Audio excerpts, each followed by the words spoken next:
muito. Obrigada por quem está gravando, porque eu tinha me esquecido. É muito significativa, que é uma espécie de monumento ou uma espécie de memorialização que foi feita na cidade de Budapeste, na Hungria, às margens do rio, né? E esse monumento, ele se chama Sapatos, né? No passeio do Danúbio. E esses sapatos, aparentemente, eles são sapatos em aço, em ferro, né? E olhados assim, talvez não tenham nenhum significado, mas quando visto dessa forma, né, nós vemos que eles ocupam ali um lugar importante dentro de uma cena urbana que no passado foi um cenário que fez parte de uma tragédia, né? Então, de uma tragédia, de uma catástrofe humanitária, né? Que foi, na Segunda Guerra, a perseguição aos judeus. Então, esse monumento é referente às centenas de judeus húngaros que foram lançados nas águas do Danúbio durante o período da Segunda Guerra Mundial. E vocês, se olharem melhor, né, se ampliarem aí a imagem, vocês podem ampliar isso na tela de vocês, vocês vão ver que esses objetos, né, eles se reconfiguram memorialmente e assumem, então, de simples, né, sapatos que eram colocados ali, um lugar para a memória. Então, aqui vocês estão vendo lamparinas, dentro dos sapatos aparecem pedrinhas, né, que é o símbolo judaico colocado nos túmulos, flores, todos elementos que fazem parte de um conjunto, de uma simbologia memorial. Então, flores que são colocadas, né, como se esses sapatos, objetos, então, assumem a força e o poder de um elemento evocativo ao luto, ao respeito. Por outro lado, na imagem abaixo, vocês veem, então, uma turista, provavelmente uma turista, né, que faz uma foto, então, pede para o namorado, sei lá, né, fazer a foto com ela calçando um dos sapatos, né? Esse contraste entre como uma tragédia, como uma catástrofe, né, opera na nossa memória, seja dessa forma, quer dizer, fazendo com que esses objetos, então, se transformem em objetos memoriais e, ao mesmo tempo, ressignificados, quer dizer, quem passa por aí, pela margem do Danúbio, vai tirar uma foto e provavelmente não tenha essa informação, ou essa informação não faz sentido, provavelmente não faz nenhum sentido para essa turista que está aí tirando uma foto usando os sapatos como um elemento decorativo, qualquer coisa que qualquer turista faz com qualquer selfie. Então, a matriz, né, de toda essa discussão que a gente traz aqui, memória traumática, memoriais e tal, ela está justamente na questão da memória, né? Quer dizer, a memória para nós que eu digo, nós que trabalhamos dentro do campo dessas ciências sociais, das ciências humanas, ela tem um significado múltiplo. Ela semanticamente, ela pode significar muita coisa. Ela opera em diferentes níveis, mas, efetivamente, nós temos que essa memória ela está, para nós, como um fator de identidade muito profundo, muito íntimo, muito individual, nós somos o que lembramos. Nós somos o que lembramos, tanto porque nós somos o que lembramos, porque sem o que nós lembramos, nós deixaríamos de ser quem somos, porque não poderíamos, primeiro, interagir com o mundo ao nosso redor, segundo, trazer para nós aquilo que o mundo nos informa, aquilo que o mundo age em nós. Então, retomando aí um pesquisador que vocês vão ver em seguida, nós agimos no mundo, informamos, e o mundo age em nós. Então, quando o Hawkins diz o indivíduo que lembra é sempre um indivíduo inserido e habitado por grupos de referência, então a memória é sempre construída em grupo, mas é também sempre um trabalho do sujeito. Ele está dizendo o quê? Ele está dizendo que nós, sujeitos, indivíduos, nós temos a nossa conformação, a conformação da nossa memória regulada, moldada, organizada pelas referências que nós trazemos do mundo onde nós estamos inseridos e dos grupos dos quais nós fazemos parte.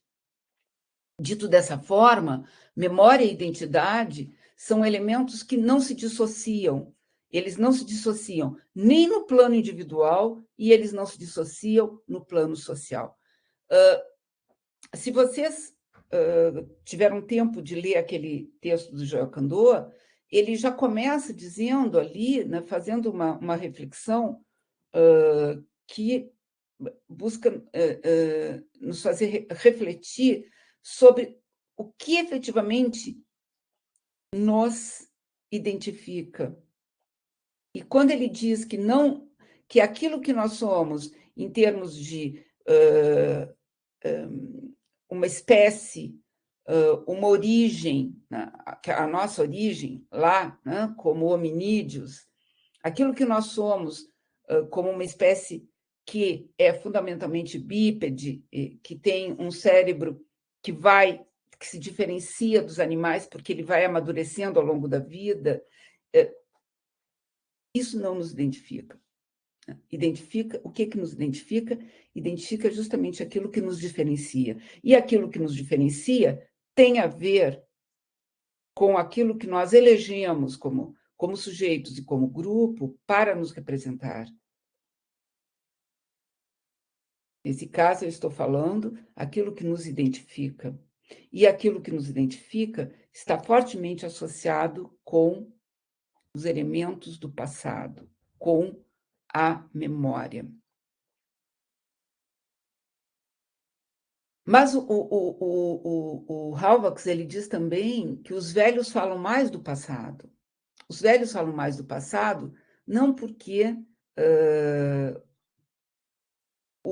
eles lembrem mais do passado, mas quem tem, né, idosos em casa, muito idosos, né, pessoas com 85, 90 anos, sabem muito bem que eles têm uma relação muito forte com o passado, com a narrativa do passado. E não é porque o passado esteja mais presente, mas porque o presente se constitui como descontinuidades. Então, o passado fornece esses elementos mais seguros, mais estáveis da identidade. Bom, dita essa introdução, essa pré-introdução, né, eu volto para um esquema que, para mim, é um esquema importante sempre quando eu quero me referir ao meu objeto de trabalho. Meu objeto de trabalho, que é a memória e todos os elementos que estão correlacionados a ela. Então, somos o que recordamos, e aí, esse somos o que recordamos está vinculado à ideia de uma identidade e que se bifurca em dois níveis. O primeiro nível é o nível individual, é o nível no qual eu e vocês estamos, nesse momento, operando. Esse é um nível das emoções e é um nível que eu remeto ao sistema nervoso, ao nosso sistema nervoso. Então, é uma atividade neuronal.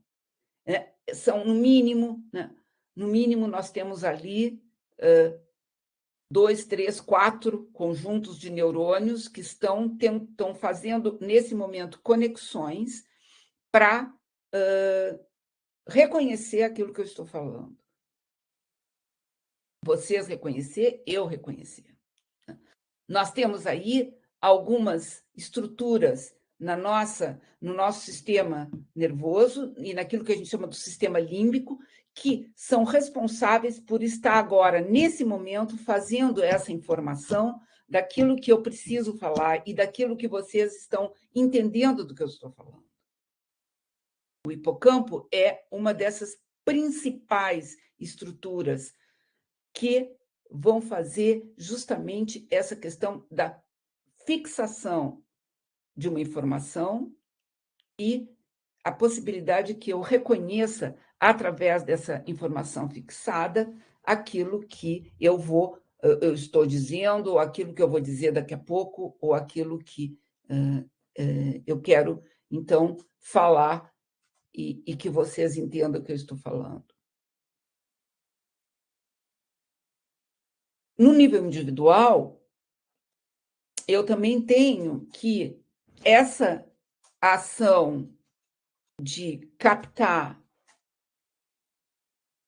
fixar e depois recuperar, ela é modulada pelas emoções. Sejam emoções positivas, sejam emoções negativas. Mas as emoções, elas sempre são esse elemento que joga, que atua na formação da memória. Sempre, sempre e sempre. Por quê? Porque as emoções, sejam elas positivas ou negativas, liberam substâncias que vão atuar, são neuroquimicamente, aquilo que se chama de os neurotransmissores. Então, a memória, no campo individual, ela, apesar de ser um conjunto de conexões que ocorrem simultaneamente em diferentes estruturas, temos o hipocampo, temos a amígdala, temos o sistema frontal, né, aqui, que é uma das regiões importantes da memória, ela está, de certa forma, condicionada pelas emoções. Então, ela está o quê? Ela está sendo modulada por algo que é exterior a mim. Porque eu me emociono com algo que é exterior a mim. Né? É uma manifestação, sim, é uma manifestação do indivíduo, mas por algo que é exterior a ele. Né? Ninguém fica... Claro, vocês vão dizer assim, mas quando eu lembro de alguma coisa, ou quando eu lembro de uma música, ou quando eu olho para fora e vejo, enfim, vejo uma paisagem, eu me emociono. Sim, mas vejam que sempre é algo externo, né? Que, mesmo que seja uma lembrança, né? Mas essa lembrança que me emociona, ela vem, ela é evocada, então ela é externa a mim. Nesse sentido do individual, mas já fazendo uma correlação com o social, nós temos 2 grandes autores que, e eu digo aqui, não são os únicos, não são os principais, eu diria que sim, mas há vários outros autores que são usados por outros pesquisadores. Eu uso e tenho usado e tenho me feito valer no mínimo esses dois, Henri Bergson, que é um filósofo, e Maurice Halbwachs, que é um sociólogo.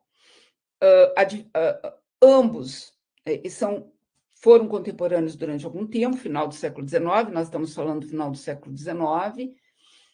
A diferença entre um filósofo, Bergson, e o sociólogo Halbwachs é que, enquanto um preconiza que o passado se conserva por inteiro, ele se conservaria por inteiro porque ele não está nem no cérebro, nem localizado em algum órgão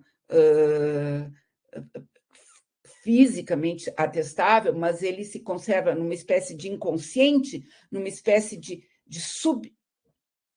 subconsciente, de algo que existe porque se manifesta, e se manifesta através da percepção. Essa percepção que o Bergson diz, da qual o Bergson fala, é aquilo que me faz reconhecer algo que já não é mais, mas que foi, que é a memória. E é essa percepção também que me faz reconhecer algo que eu já vi antes, uma informação que eu já tive antes. Por quê? Porque é a memória agindo, então, retirando, digamos assim, ele faz até o esquema lá, né, do Cone, retirando dessa dimensão que não está agindo agora a informação que eu preciso para o reconhecimento de algo. E o reconhecimento de algo é a memória. Por outro lado, o Maurice Halbwachs, ele vai apostar que menos importa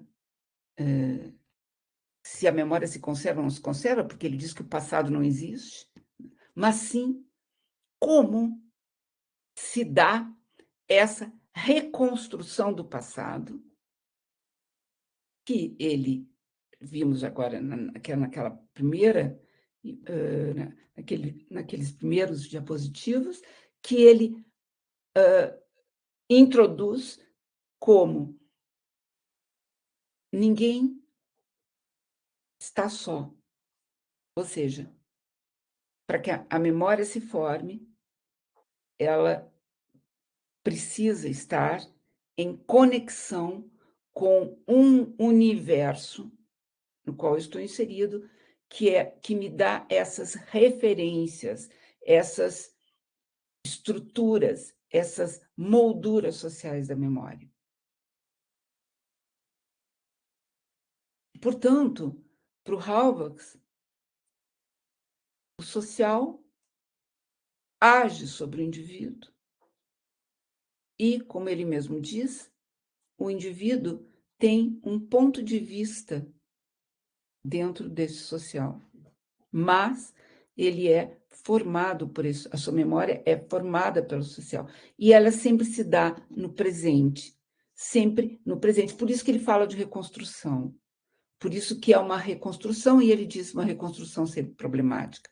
Por outro lado, voltando lá àquelas esferas vermelhas, nós temos uma memória coletiva, que é uma ideia trazida pelo Halbwachs, quando ele diz que então o social age em nós, então há uma dimensão aí da qual eu participo, que é o que ele chama então dessa memória coletiva, e que se dá também pela transmissão. Então aí ele traz um elemento forte, né, dessa ideia da transmissão. Ela se dá pela interação entre os indivíduos. Só que ele não aprofundou muito isso, até porque ele não teve tempo, né? E eu vou depois insistir sobre isso, a memória para o Halbwachs, então eu já partiria transitando aí do individual para o social, ela é um forte elemento de coesão social. E se vocês leram o texto do Joel Candoa, ele está falando sobre isso com o sentido de metamemória, que está aqui embaixo. com essa ideia do compartilhamento. Então, a memória é um forte elemento de coesão social. É aquela ideia que nós temos, que nós compartilhamos referências, que nós compartilhamos passados, que nós compartilhamos uma nação comum, uma etnia comum, grupos que nos são comuns, com referências que nos são comuns. O Joel Candor insiste que isso é uma espécie de crer no compartilhamento, né? Porque, efetivamente, quem tem memória é o indivíduo. Posto isso, apresento, então, aqui, para quem não conhece, o Halbach, e eu acho que a grande maioria conhece, imagino que sim. Ele é importante porque ele diz, porque justamente ele foi o primeiro a trabalhar a memória como fato social. Ele está dentro de uma escola, que é a Escola Sociológica Francesa, e ele vai justamente dizer isso, quer dizer, alguém que se recorda daquilo que os outros não recordam, se assemelha a alguém que vê o que os outros não enxergam, é, em certa medida, um alucinado. Então, ele fala dessa proeminência dos outros sobre nós, os outros como sendo social, os outros como sendo esse compartilhamento. E ele diz, como é que a gente faz isso? Bom, a linguagem é fundamental, né? Esse poder dizer, tu te lembras, né? Quando eu evoco, tu te lembras, eu estou buscando no outro a confirmação daquilo que eu tenho como memória. Então, ele foi o primeiro, de fato, o primeiro pesquisador, o primeiro teórico a trabalhar a memória como fato social. E eu trouxe isso aqui para a gente, porque se relaciona, obviamente, né, na essência, com essa questão de memória traumática. E o próprio Halbach, ele fez parte, então, daquilo que a gente chama de uma memória traumática do século XX, porque ele, como judeu, ele foi preso, levado para o campo de concentração de Buchenwald, e ali ele morre de desnutrição um ano depois, início de 1945, pouquíssimo, a final de 1944, pouquíssimos meses antes do final da guerra. E então, ele próprio, não é? Ele, sendo ele um teórico da memória, ele próprio participa dessa memória do século XX e, especificamente, disso que nós chamamos de memórias traumáticas, memórias de catástrofes, as memórias de desastres, e aí vamos ver uma diferença de desastre e catástrofe. Então, aqui nós temos os principais livros dele, e vejam que o Halbach chega nessa ideia de que a memória é como um fato social, porque antes ele havia trabalhado como sociólogo em a questão dos alojamentos da classe operária, a questão do salário em Paris no final do século XIX, dos trabalhadores franceses no final do século XIX, e ele próprio tinha presenciado, então, uma guerra, a Primeira Guerra Mundial, e ele não participa porque, jovem ainda, ele tinha, então, já um problema de miopia, e ele não participa, e de fato, a guerra, né, as duas guerras, 1871, a guerra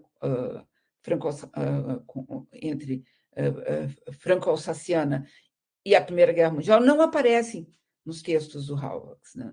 Então, vejam que ele, mais do que tudo, ele vai chegar na memória como esse elemento de coesão através dos estudos sociológicos. Então, aqui a gente tem o principal, que é os quadros sociais da memória, de 1925, a topografia legendária dos evangelhos na Terra Santa, que é de 1941, e a memória coletiva, que é o livro póstumo, que foi elaborado póstumamente pela irmã dele.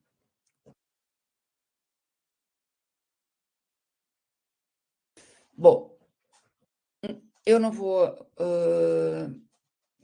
aprofundar muito mais nisso, mas, como eu falei, né, o interesse dele na memória surge através da questão política, que era a construção do laço social, e aí a pergunta que ele propõe ele não exatamente propôs, mas nós traduzimos como ele propondo, o que é que mantém a unidade de uma sociedade? Qual o papel do passado nessa função de integração? É fácil a gente pensar no que mantém a unidade de uma sociedade quando pensamos de memórias que são memórias de bravura, memórias passados que são passados, aspas, bons para lembrar, né? É difícil quando tais passados são, então, passados difíceis, passados que não deveriam ter existido. E aí a gente chega, propriamente dito, no cerne aqui da fala, que é a questão de o que são as memórias traumáticas, né?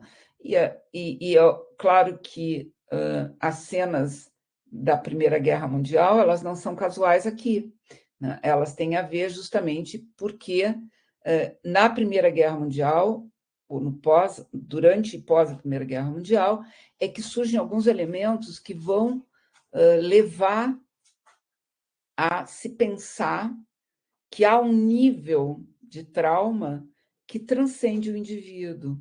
Porque pensar no trauma, o Freud já, então, anunciava isso, né? Lá no final do século XIX, início do século XX.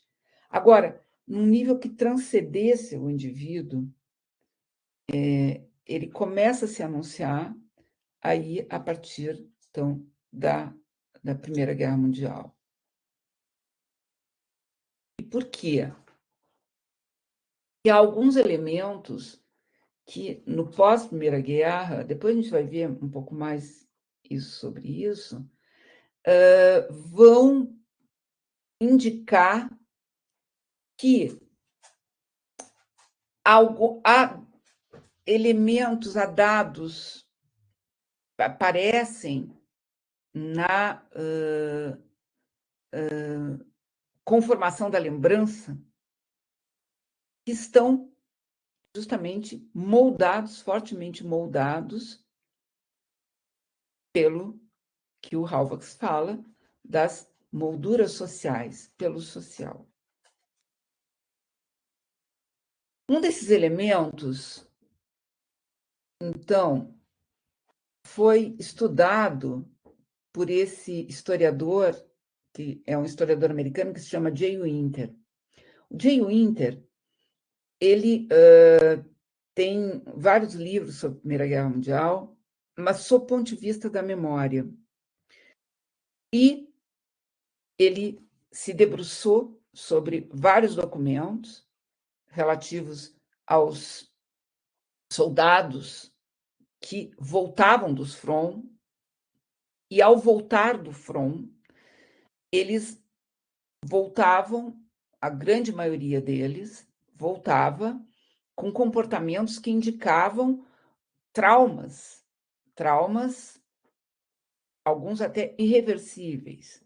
Foram muitos os casos desses jovens que foram para a guerra, naquela euforia, né, da guerra, com idades entre 17 e 18 anos, e que, quando voltam, eles estão de tal forma marcados pelas atrocidades da guerra que eles desenvolvem quadros que seriam quadros assim de uma anomia mental absurda, como a loucura ou até mesmo o suicídio.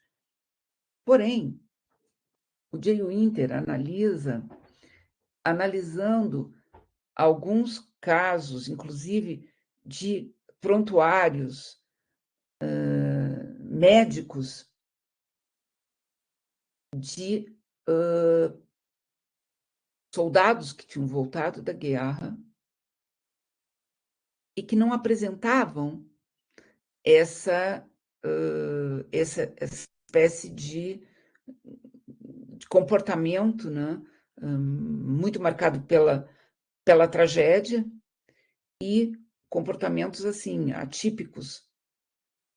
E ele vai analisar que nos prontuários aparecem alguns documentos.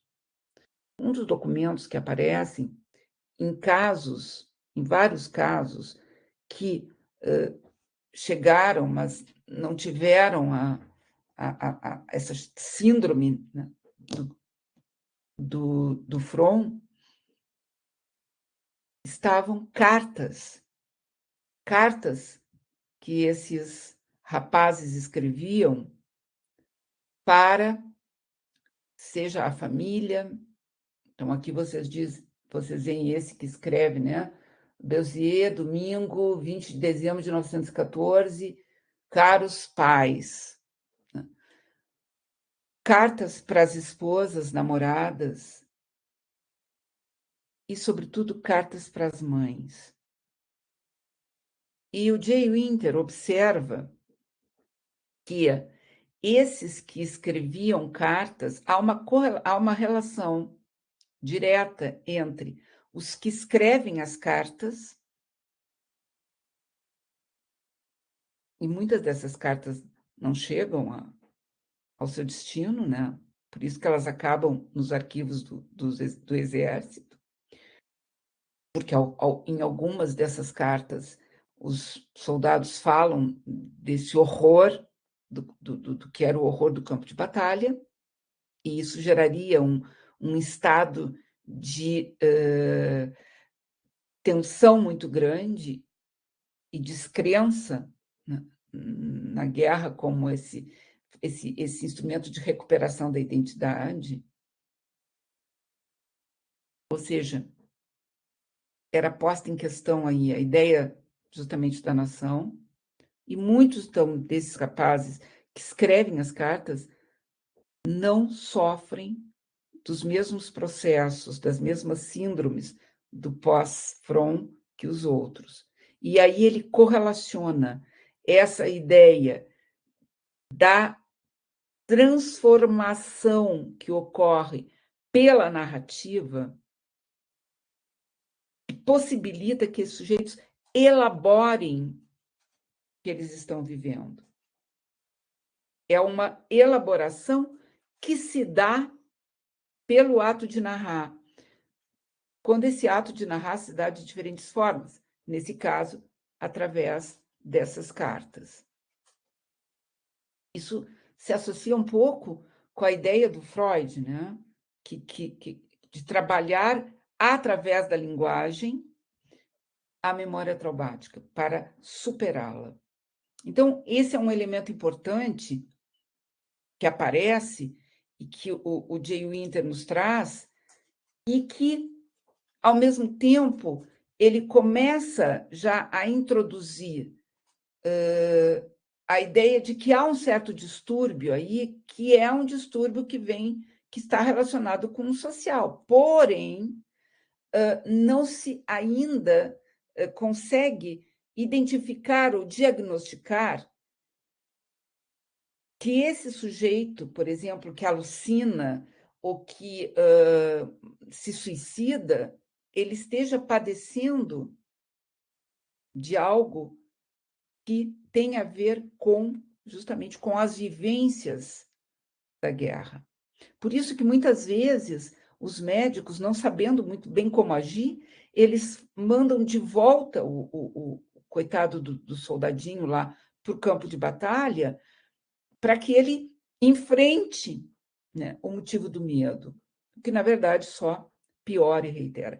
Então, é apenas na década de 80 que vai-se, então, identificar esses sintomas com aquilo que é a experiência traumática do sujeito, e é o estresse pós-traumático, que vai ser diagnosticado, então, com esses veteranos, com esses soldados que lutaram na Guerra do Vietnã. E esse estresse pós-traumático, ele diz respeito justamente com essa dificuldade de integrar memória numa narrativa. Vejam que, quando o Jay Winter analisa as cartas, o que ele está vendo é o quê? Aqueles sujeitos que estão vivendo, experienciando o evento traumático, estão integrando essa experiência dentro de uma narrativa que se torna compreensível. O contrário disso é, então, o estresse pós-traumático. É a dificuldade, justamente, de transformar essa memória numa narrativa. E, ao transformar numa narrativa, nós estamos elaborando e fazendo com que essa memória traumática se transforme. O contrário disso é a memória traumática, ela justamente uma memória que não se transforma. Então, ela está agindo, porque ela não é elaborada. Então, esse, né, o pós-traumático stress disturb, ele é um elemento que foi diagnosticado, disorder, foi diagnosticado na década de 80 e que modificou muito aquilo que se compreendia como a questão memória e esquecimento. Por quê? Porque essa memória traumática, ela não está exatamente no hipocampo, ela está mais na amígdala. E veja que o hipocampo é aquele que faz com que a gente rapidamente decodifique aquilo que a gente está vendo. E ela tem uma baixa atividade justamente na nossa zona pré-frontal, que é onde está a memória e a linguagem. Então, o estresse pós-traumático, depois, né, se verificou que, de fato, ele é uma desordem, ele é um distúrbio que tem, inclusive, uma comprovação através das imagens. Quando, por exemplo, uma vítima, né, de um evento traumático, ela se vê confrontada com a imagem daquilo, ou mesmo com a fotografia, há nos exames, né, de imagem, há um aumento da atividade do hipocampo que tenta, então, fazer com que aquilo volte, né, e se transforme. Então, é dentro disso que a gente vê que e que foi a grande modificação aí dos anos 80, que o distúrbio, a síndrome pós-traumática, como distúrbio, ela impacta socialmente, porque ela é socialmente também gerada, né? E foi também a partir desse momento que se percebe, né, e que se entende que esse sofrimento exige uma intervenção. Então, é todo um quadro, né, que vai se formular a partir da década de 80. Mas nós temos alguns marcos nessa questão de trauma coletivo. Então, vejam que o que a gente está falando até então, Primeira Guerra, Guerra do Vietnã, são traumas coletivos. Existem os traumas individuais, mas existem os traumas coletivos. Por exemplo, um trauma coletivo que vai ser um marco dentro dessa questão referente a como trabalhar a questão do desastre, né, se deu nessa cidade de Buffalo Creek, na Virgínia Ocidental, em 1972. Um caso muito parecido com aqui o que nós tivemos em Minas Gerais, né? Essa cidade foi devastada por um mar de lama que desce justamente relacionada a essa atividade das minas de carvão. E vai levando tudo, né, que vem pela frente. E essa comunidade, ela o lugar vai ser totalmente destruído e as pessoas que ali moravam tiveram que deixar as suas casas, deixar o que eram as suas casas, o que eram as suas vizinhanças, enfim, o que eram os seus territórios, né? E foram deslocadas para outras regiões. E o que se verificou que os principais danos causados por esse desastre tinham a ver com a perda do sentido comunitário. Então, essa perda do sentido comunitário, eu reconheço a mim como eu, tu reconhece a ti como tu, mas nós não nos reconhecemos mais como nós. Então, a perda desse sentido comunitário, que se dá pela perda dos referenciais, esses referenciais físicos, esses referenciais que são memoriais, que são referenciais do passado, que são referenciais identitários, e pelos deslocamentos. Essas pessoas são obrigadas a sair dos seus lugares, que viviam já há gerações e gerações, e deslocam-se para outros, e nós sabemos que a memória ela é fortemente vinculada ao lugar, ela é topofílica, e uma vez deslocado, o sujeito perde essa referência do espaço, que o Halbach dizia que não há memória sem espaço. Então, esse desastre, ele levou a que essa escola sociológica de Yale tratasse essa questão do desastre como um trauma cultural. Trauma cultural. E nós podemos colocar esse conceito aí aplicado a vários outros, né?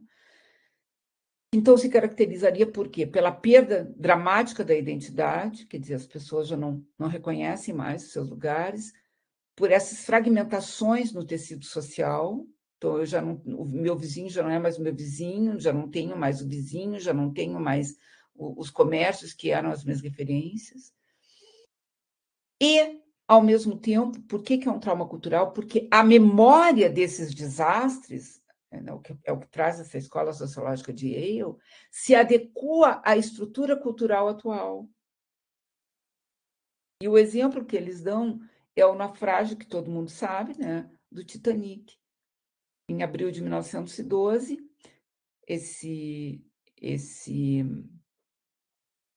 como chama? Ai, meu Deus. Transatlântico, né?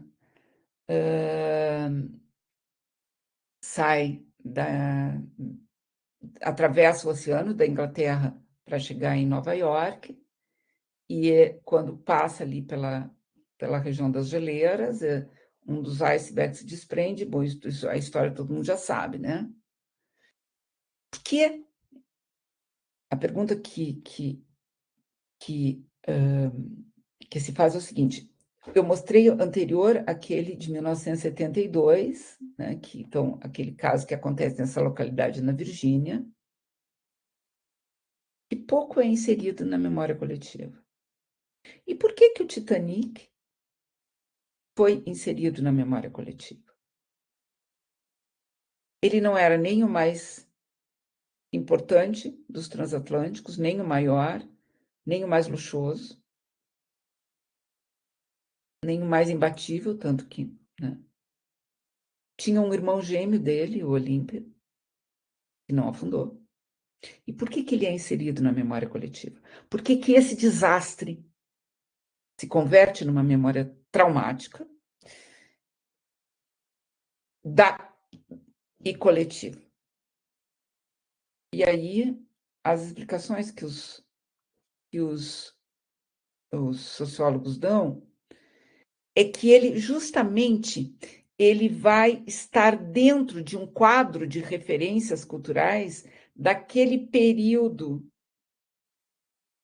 seria o final do período eduardiano, um apelo à cultura popular. Por exemplo, aquela questão de mulheres e crianças antes, ladies first, né? Era uma espécie... Ela não surge ali com Titanic, ela surge anterior, mas ela tinha a ver, então, com essa espécie de ética precedia dentro de uma sociedade patriarcal, de fazer com que os mais vulneráveis, então, tivessem o acesso primeiro ao socorro. Claro que a gente sabe que não foi bem assim, né? Dentre os mais vulneráveis se escolhe aqueles que são os mais vulneráveis, no sentido de que aqueles que estavam na primeira classe, etc, etc. Mas, de toda forma, essa ideia. A outra, que também é um código de ética desse final do período eduardiano, era morrer como um cavalheiro. E aí nós temos o caso do Guggenheim, né, do Benjamin Guggenheim, e aqui todo mundo sabe, né, é aquele filantropo, é um milionário, né, e que o Guggenheim deu... Ele era um grande colecionador de arte, tanto que nós temos aí os museus são uma franquia, né, os Guggenheim, que, de uma certa forma, também homenageiam o Benjamin Guggenheim, né?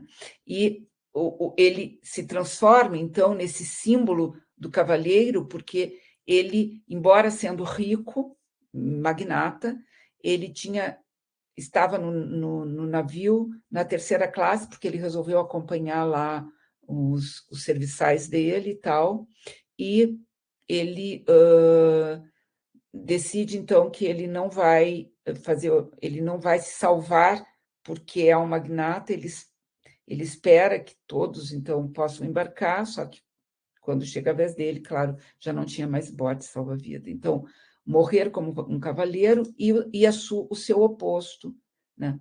Não morrer.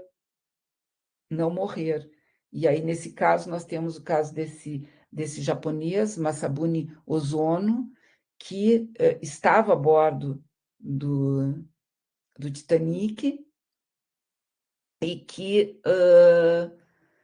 se aproveita de um momento em que baixam a guarda, assim, e ele pula para dentro de um dos botes e se salva, né, do naufrágio.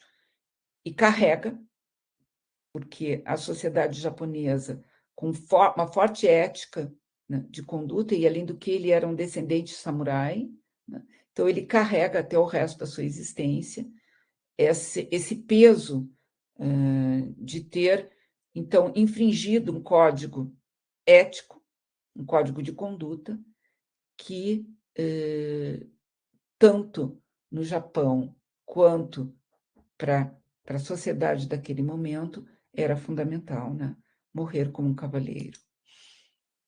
Por isso que nós temos, dentro desse conjunto de memórias traumáticas, então, que eu já estava falando aqui, primeiro, a questão de que elas estão vinculadas com o social, segundo, a questão de que qual é a força para que elas se transformem em memória coletiva, porque algumas se transformam, outras não, e aí o caso, esse conceito que é criado pelos sociólogos de Yale, do trauma cultural, e que tem a ver, então, com aquilo que é culturalmente admitido no momento em que se dá, que vai se conformar essa memória do evento dramático. E, por outro lado, essas memórias traumáticas, elas também se vinculam, então, a determinados momentos e significados políticos. O caso, por exemplo, da explosão desse reator na central nuclear de Chernobyl, em 1986, ainda no período soviético, a atual Ucrânia, nesse sábado 26 de abril, e aí todo mundo sabe, né, como foi, como essa questão da explosão, dessa catástrofe nuclear, ela foi trabalhada pela União Soviética, pela mídia, etc., de maneira que as pessoas não tiveram aquele aviso necessário para que evacuassem o território, e aí o que causou, então, uma catástrofe humanitária sem precedentes. E com um detalhe, que o reator, né, depois essa usina, vejam, essa usina, ela levava o nome de Lenin, mas 86 era no período Gorbachev, então já estamos aí na chamada glasnost. Quando, então, no pós-desastre, a usina, os restos da usina, né, eles vão ser, desse reator, ele vai ser enterrado a, sei lá quantos metros de profundidade, com toneladas de concreto. Esse local vai ser chamado de sarcófago. Ou seja, simbolicamente se está enterrando Lenin, né? Se está enterrando o regime soviético. E essa memória traumática, que é uma memória traumática, que ainda hoje faz parte de um conjunto de elementos identitários da Ucrânia, ela também se converteu numa espécie de turismo memorial. Então, aqui, essa foto, que é Chernobyl Tour, né?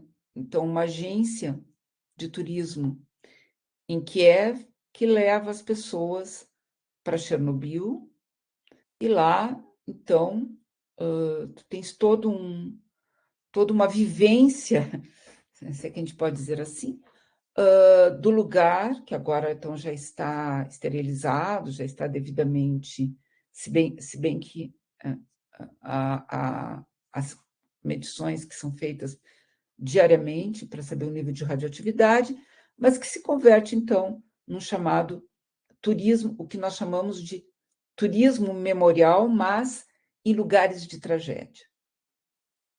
Então, aqui vocês veem a roda gigante, que foi feita, então, na vila, né, que ficava próxima à estação nuclear. As pessoas entram dentro do que foi recriado como sendo a usina e emulam ali a atividade dos cientistas. Então, digamos assim, é um turismo experiencial, e também os restos, os fragmentos da usina servem de moldura para fotografias românticas, né, tiradas, então, em Chernobyl. Passamos aqui, então, para, depois de pensar dessa questão da memória traumática, pensar então, temos dois conceitos, desastres e catástrofes, né? Em relação aos desastres, tudo isso que eu mostrei para vocês, ora se relacionam com desastre, ora com catástrofe, ou ambos. Aparece essa ideia do desastre pela primeira vez com Emile Durkheim, quando ele diz que são eventos que ameaçam comunidades, e essas comunidades, elas respondem coletivamente a esses eventos. De que forma? Por meio de rituais, por meio de lutos, por meio de solidariedade. Então, ele diz que o desastre, a catástrofe, ela, ao mesmo tempo que ela cria essa ferida, né? O sofrimento, também ela funciona como uma espécie de aglutinador através das redes de solidariedade que se formam. E isso se dá como uma espécie de movimento para voltar ao estado de normalidade. É como se as comunidades, é como se as sociedades, então, tivessem essa força de se recriar a partir da destruição. E aí é preciso, em cima disso que fala Durkheim, dizer que então temos dois tipos de desastres. Aqueles que não têm sentido social. Por exemplo, um terremoto no deserto. Terremoto no deserto, se não atinge ninguém, ele não tem nenhum sentido exato. E os outros, aqueles que estão enraizados na estrutura social. Por exemplo, as enchentes no Rio Grande do Sul. Como é que ele está enraizado na estrutura social? Nós vamos ver aqui. Como dá sentido ao desastre? E aí tem um autor que eu estou trabalhando que se chama Bin Shu. Ele é um chinês que ele fala que os desastres eles eram, digamos assim, na história da humanidade, né, identificados como causados por fatores externos. Por exemplo, nós temos a questão das pragas, das flechas. No próprio cristianismo, os desastres são vistos como punição divina, e aí estão assim, vários sinais que se pode ver. Por exemplo, na Idade Média, há um caso que se dá com Otão I, quando ele...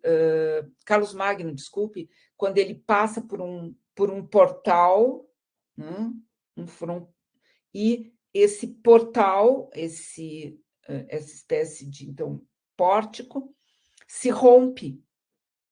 Quando ele passa, o pórtico se rompe. E isso é um prenúncio de uma catástrofe que vai acontecer, com pragas que vão destruir todas as colheitas. Também eventos como temporais que são temporais muito fortes, com presença de raios que fazem incendiar árvores, etc. Imediatamente, na aldeia, se procurava saber se alguma virgem havia morrido e se ela onde ela estava enterrada, porque provavelmente ela havia sido enterrada viva. E aí é um ato blasfemo, né? Então, isso teria causado a ira de Deus. É no terremoto de Lisboa de 1755 que se dá a primeira noção ou a primeira percepção do desastre moderno. Esse terremoto de Lisboa de 1755, aqui um azulejo, né? O Terreiro do Paço, lá na Praça do Comércio, em Lisboa, antes do terremoto. Ele ocorreu justamente no dia 1º de novembro de 1755. E ele ocorre quando está havendo uma comemoração religiosa ao 1º de novembro, que é o Todos os Santos, né? Na Europa se comemora o que nós chamamos do Dia dos Mortos, no dia 1º, que é o dia de a Toussaint, Dia de Todos os Santos. E é justamente nessa comemoração que acontece esse terremoto. O terremoto produz um tsunami, uma onda gigante, a onda invade Lisboa e várias igrejas, então, porque era uma comemoração religiosa, estavam com lamparinas acesas, com velas, então isso vai causando incêndios e parte da cidade, então, é destruída pela força das águas, outra pela força do incêndio. Primeiramente, esse terremoto, então, é visto como a ira de Deus, né? O que faz com que essa tragédia, esse desastre se abata sobre nós? E aí são feitos verdadeiros autos de fé, no sentido de apontar os culpados pela tragédia, né? Vejam que nós estamos em 1755, ainda é um período em que a Inquisição em Portugal ela é forte. São feitos, inclusive, alguns sacrifícios, algumas execuções de aqueles que seriam os prováveis culpados por atiçar essa ira de Deus. Mulheres, etc. Né? E há um debate interessante que gera o terremoto de Lisboa, já no período iluminista, entre Voltaire e Rousseau. Voltaire vai dizer que é preciso admitir o mal paira sobre a terra. Então,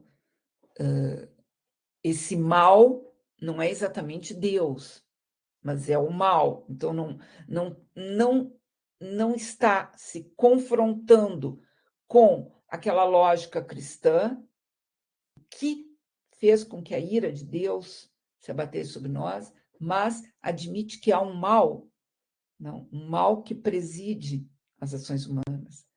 Enquanto que Rousseau aponta para a ação humana propriamente dita e diz o seguinte: mas se os prédios não fossem construídos assim tão juntos uns dos outros, como as moradias, né? Se as pessoas não morassem em prédios que são construídos assim tão ligados uns nos outros, os efeitos desse desastre teriam sido diferentes. E essa teoria moderna, que foi inaugurada já ali, podemos dizer, né,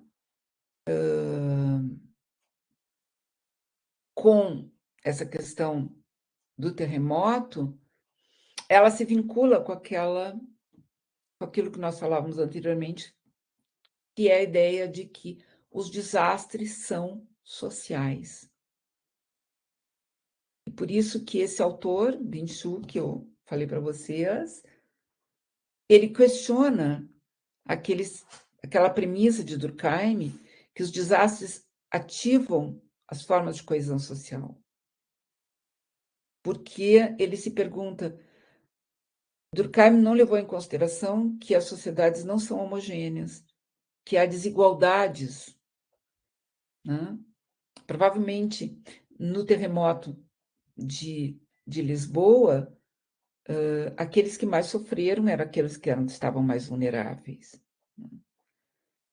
E aí a pergunta que ele faz é: por quem os sinos dobram? Em referência àquela obra literária, né? Quem merece o luto público? Então, partindo dessa ideia de desastres são sociais, a gente passa por uma segunda etapa aqui, que é a ideia de comemorações e sentido dos desastres. E aí eu retomo a ideia da Guerra de 1914, porque é ali que surgem alguns elementos muito importantes, a ideia do herói cívico, a ideia dos rituais memoriais, como as nominatas, como os cemitérios coletivos, e, sobretudo, com um slogan que nós aplicamos até hoje, que é o nunca mais. O sentido que se dá em 1914 é nunca mais guerra. Depois, esse nunca mais ele volta, lembram-se, né? Para aplicado às situações das ditaduras, sobretudo as ditaduras latino-americanas. Quem viu o filme 1985 viu aquele final apoteótico, né? Que o promotor diz, e aí eu quero dizer que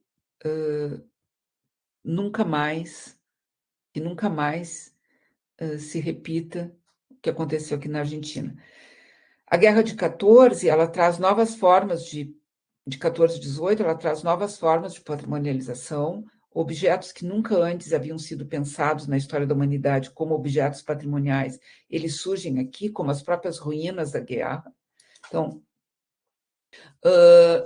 na França se cria uma comissão de lembranças da guerra, por um ato, inclusive um decreto do Estado, criando essa comissão que vai inventariar essas ruínas, que vai inventariar os locais de batalha, isso ainda a guerra em curso,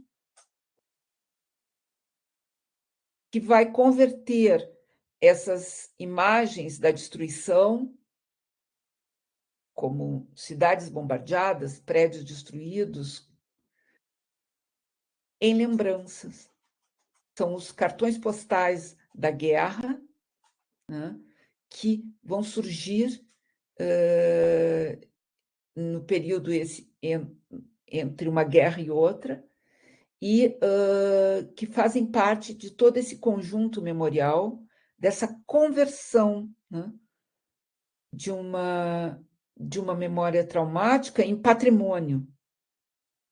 É isso que a gente poderíamos dizer.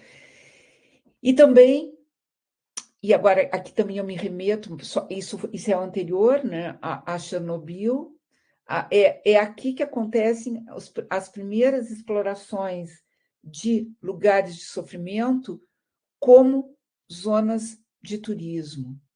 Então, aqui, por exemplo, esse jornal, a primeira excursão nas ruínas do norte, porque o norte foi a região, por excelência, onde se deram as zonas de batalha, norte da França. E nessas regiões, então, vão partir comboios, vão partir trens que levam as pessoas, às vezes, para uma jornada de um dia ou de dois, e aí se formam pousadas no meio do caminho para visitar esses lugares que foram lugares de combate.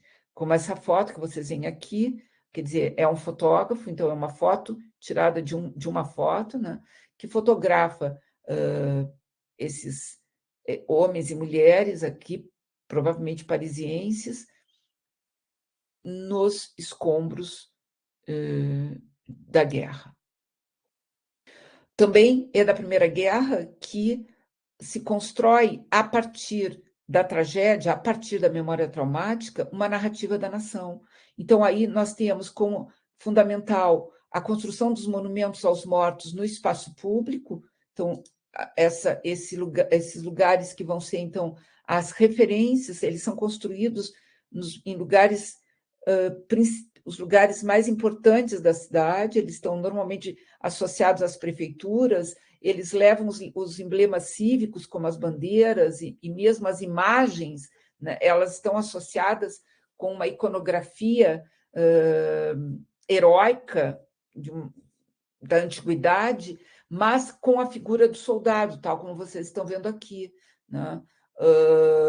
Ou também com essa alusão de que o herói, o jovem morto, né, ele é um herói chorado por toda a comunidade, lamentado por toda a comunidade. Daí a figura dos pais como remetendo a essa dor. A figura do herói, soldado, sempre o soldado, o jovem soldado, nessa posição então, de agonia, né, atingido, e que vai ser o elemento iconográfico muito forte de toda essa monumentalidade que precede a guerra. O herói Marte, essa era dos heróis. Os rituais, como, por exemplo, o ritual do soldado desconhecido, uma vez que a grande maior parte dos mortos não podiam ser identificados, porque haviam justamente perecido em campo de batalha, então se escolhe simbolicamente um para que represente todos, então as cerimônias do soldado desconhecido e a nominata dos mortos. Então, em todas as cidades, em lugares públicos, como dentro de igrejas, como nas praças, como esses nomes dos soldados mortos, os nomes daquela localidade que foram mortos na guerra. Essa nominata dos mortos, ela vai ser inaugurada justamente pela Primeira Guerra e ela vai seguir, né, até os nossos tempos atuais, como sendo uma forma de dar nome, conferir nome e identidade ao morto, né? Tirá-lo do anonimato. As placas de reconhecimento, enfim.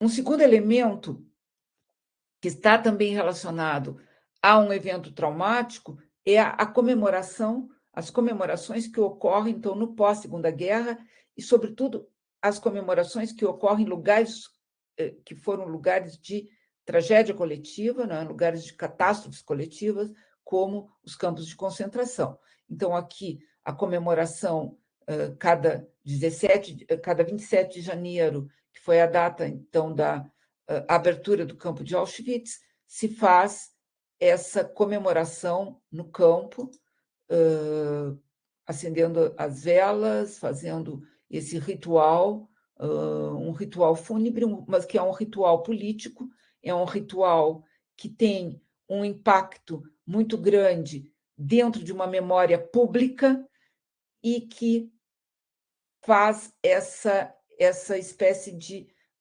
expiação, né? A cada ano há um evento político que se associa. O ano passado, ou o ano retrasado, teve um confronto justamente com o chanceler da Polônia, porque há uma disputa, não seria uma disputa memorial, mas eu acho que se pode colocar dessa forma, entre Polônia, que a Polônia diz, ela, né, se aponta como os poloneses como uma das maiores vítimas dos nazistas, e, ao mesmo tempo, o que a comunidade judaica não polonesa afirma é que, na verdade, os poloneses foram algozes também, né, que possibilitaram que muitos judeus fossem entregues aos nazistas. Então, essas disputas dentro da memória política, elas ocorrem.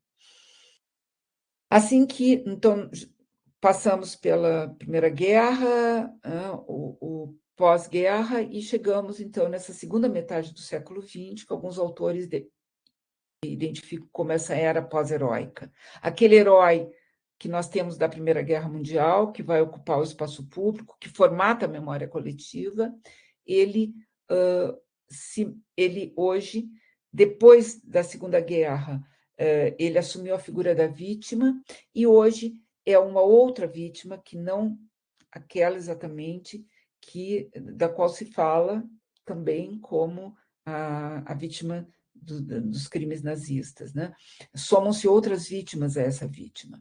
Então, essa era pós-heróica é uma era em que os movimentos sociais, em que o multiculturalismo, em que as questões de responsabilidade, as questões éticas, responsabilidade social e política, elas estão muito fortes,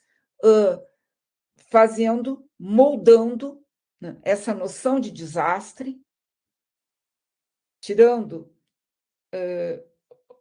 incorporando a ele outros sentidos, que é o que eu vou falar agora, né? Então, os desastres atuais, eles se relacionam com um impacto que vai para além do local, dentro de uma memória que se transforma, então, cosmopolita. Ela passa a ser ou ela passa, né, ou ela tem uma força de querer ser uma memória mais ampla, uma memória da humanidade. É o caso do terremoto do Haiti, em 2010, que nós vimos, então, mobilizar uma série de, tanto instituições internacionais, como mesmo indivíduos que se mobilizam para ir ao Haiti, e o terremoto do Haiti, ele não fica confinado a um fenômeno exclusivo do Haiti, por exemplo, como teríamos o caso do terremoto de Lisboa, né? E aí é que eu trago uma contribuição, então, desse texto da Gaëlle Clavandier, que vai trazer a ideia da catástrofe dentro daquilo que ela chama das ciências sociais. Então, já observando a catástrofe como dentro de uma dimensão social, de uma dimensão que é memorial, de uma dimensão que é ritual, né? E nós, como pesquisadores que atuamos dentro desse campo do social, nós vemos a catástrofe menos como aquele desastre, menos como aquele algo que é externo, mas como uma espécie de de esquema de leitura do mundo, né? De poder ver que o olhar não se centra apenas na vulnerabilidade, nem na urgência de uma resposta, mas na forma como essa catástrofe como ela vai passar a fazer sentido, como ela mobiliza, então, diferentes sentidos sociais.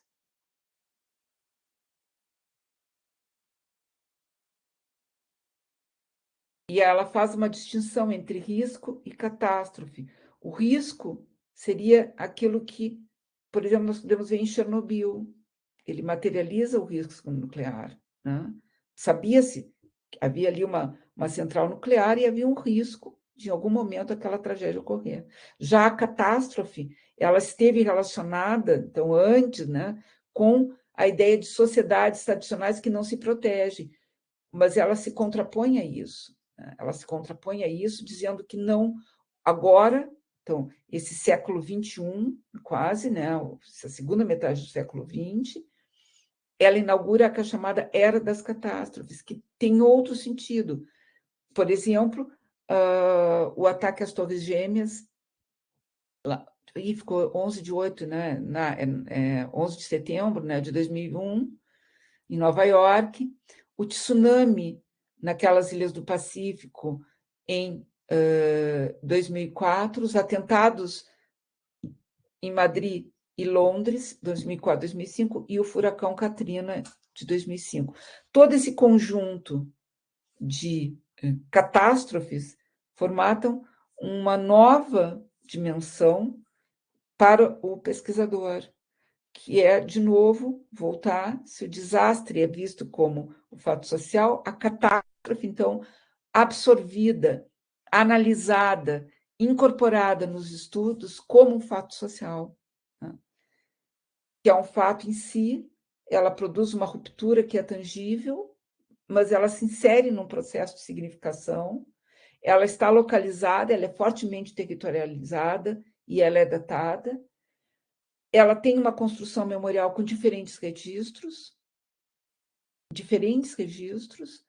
então nós podemos ver que há diferentes formas de trabalhar com essa ideia da catástrofe, né? Ela não atinge aquilo que nós falamos,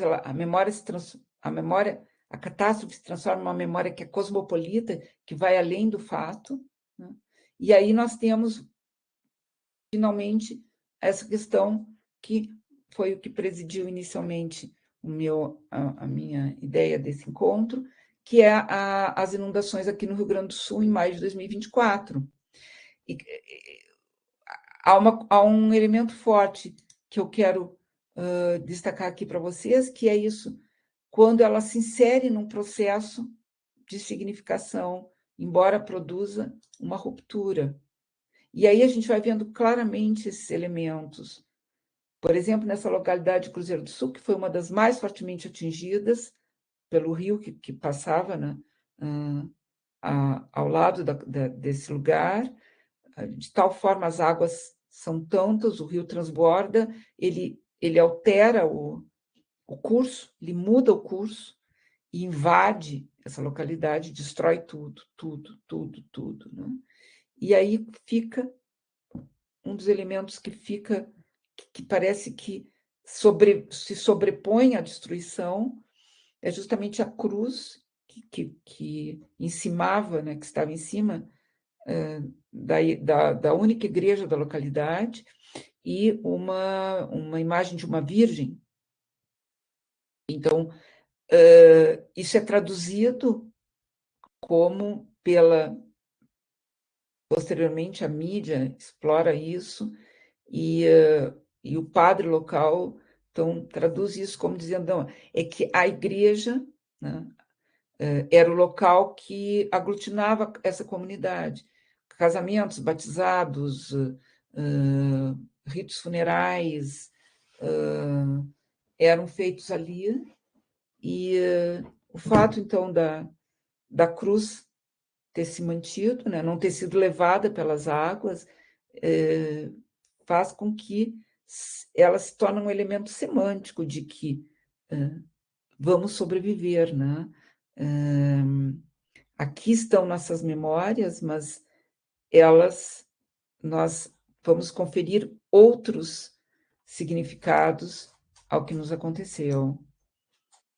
O outro elemento que aparece, além desse elemento físico, né, que vão ser encontrados em vários lugares, tal, é a figura do voluntário. O voluntário que se assemelha aqui a uma espécie de um herói, né? Aquele herói inscrito lá na memória da Guerra de 14 como um elemento no qual se funda, reafirma a ideia de nação. O ideário da nação se coloca ali. Já esse voluntário do século XXI, esse voluntário aqui dessas águas contaminadas, né, dos bairros mais humildes aí, de uma cidade, por exemplo, como Canoas, é esse sujeito que bota, né, o seu corpo ali em jogo, que vai pegar a leptospirose, mas que está desesperadamente agindo para salvar vidas. Então, essa figura do voluntário, ela entra dentro também, vejam bem, tudo isso que eu estou dizendo para vocês é como é que a memória, ou como é que eu entendo, né, que a memória dessa catástrofe, desse desastre climático, dessa catástrofe, ambos os significados se aproximam muito, se transformou num fato social e vai se transformar numa memória coletiva. A figura desse voluntário, ela aparece como proeminente. Quando o Estado justamente estava quase que ausente, né? Aparece a figura do voluntário como esse sujeito anônimo, esse sujeito que não tem nome, que não tem, mas que está lá e que vai estar lá, que ainda está lá, né? Porque muitos voluntários ainda estão trabalhando em abrigos inclusive de animais, né? O outro elemento que aparece, possível de conferir sentido, é justamente essa ideia de que algo sobrevive, né? Então, quando se vai perder tudo, se elege o que não se pode perder mesmo, né? No caso da senhora, com seus 2 animais de estimação, mas há aquelas pessoas que pegaram pelo menos aquilo que dizia respeito às suas identidades, né? Mas também algum objeto, né? Algum elemento que vai traduzi-las, que vai fazer com que essa ruptura ainda seja possível de ser reconstruída. O apelo a uma memória nacional, né, a uma memória coletiva, efetivamente, né, quando os símbolos do nosso Estado vão aparecer estampados, por exemplo, aqui nós vemos lá na Praça dos Três Poderes, em Brasília, quando ele aparece nos estádios de futebol, quando o hino é cantado. Então, há todo um elemento de uma identidade local, claro, né, porque são os símbolos, mas que são transpostos para aquela ideia de uma memória que é cosmopolita, e já extrapola aquilo que seria só o Rio Grande do Sul. Até porque aquilo que aconteceu no Rio Grande do Sul tem a ver com é um desastre climático e tem a ver com fenômenos que estão acontecendo pela ação humana numa era que a gente chama de antropoceno. Então, ela extrapola aquilo que é o local, o territorial, né?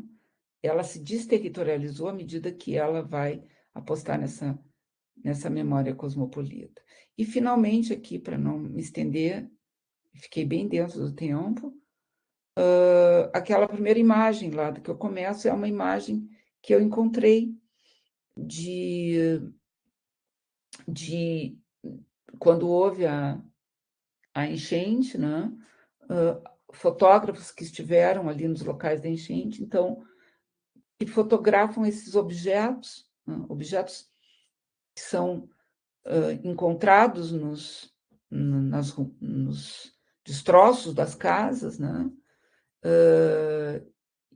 Como cadernos, como álbuns de fotografia, como um objeto infantil, né? Um urso, que, assim descontextualizados, eles são objetos, né? Que certamente pertenceram a alguém, mas quando nós entendemos que esses objetos traduzem pessoas, né? Traduzem vidas, essa ideia, então, de que a memória extrapola, né, o sentido individual, uma vez que nós estamos vendo esse evento como algo que é social, mas, ao mesmo tempo, ela é essencialmente individual, né? Quem perdeu a sua casa, quem perdeu as suas coisas, quem foi atravessar, perdeu os seus entes queridos, né? E por isso que a gente deu um nome a esse projeto que a gente pretende começar, de Memórias Submersas, né? Então, como sair, como conferir sentido a essa memória e como recuperar esses vínculos com a vida que se constitui a partir desses objetos que todos nós temos, né? O nosso inventário de objetos. Então, gente, era isso.